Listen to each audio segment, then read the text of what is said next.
I'm gonna show you guys how I turned this 1999 pop-up camper into my very first food truck. But first, let me show you what it looked like in the inside before we start the conversion process. Now the camper came equipped with a lot of features that made my life a lot easier.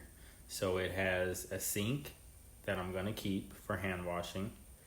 It also has another plumbing setup over here, which is a shower, which I'll be converting into the 3 compartment sink. And it also came equipped with the AC unit that gets really cold.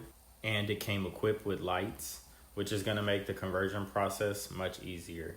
So the first step I did was I removed all of the outside soft shell fabric and I replaced that with the hard wood that is gonna make this thing permanent. This was probably the most difficult part just because I never used like a saw and I've never worked with any of this type of stuff before, but I learned as I was going and I began to get more confident with each wall that I put up. It's a lot of work. I'm not going to say it wasn't for someone who's a beginner, but it was fun and definitely worth it because I saved a lot of money. Now I'm just priming the wood before I paint it.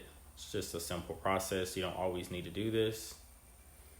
I'm cutting out the serving window, which I'm gonna replace that with the window that you see there.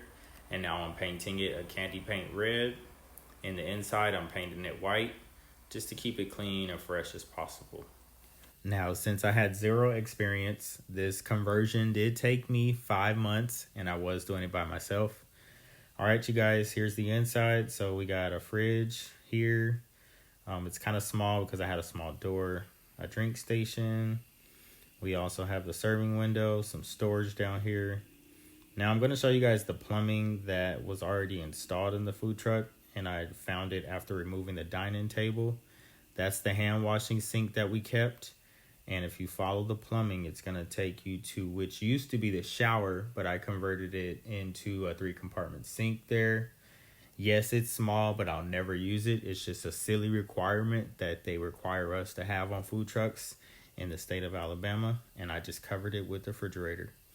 I installed these counters, and I used some plastic panels on the walls just to make it look nice and smooth. But I wouldn't have done that again. Now that what I know, it's not a requirement. It's just something that people use, but it's not necessary. I also installed these counters on this side.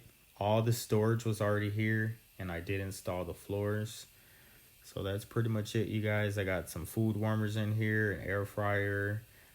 So one of the things that's really cool about this is it also came, like I said, it had all this stuff. So it had its propane hookups. That's for the water heater, and everything else you see I had to install. This window, these walls, that door cover. Oh, that's the AC up there. It came with that.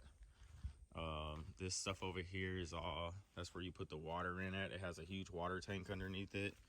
And right here is the furnace and the water heater pilot and stuff. I light it right here.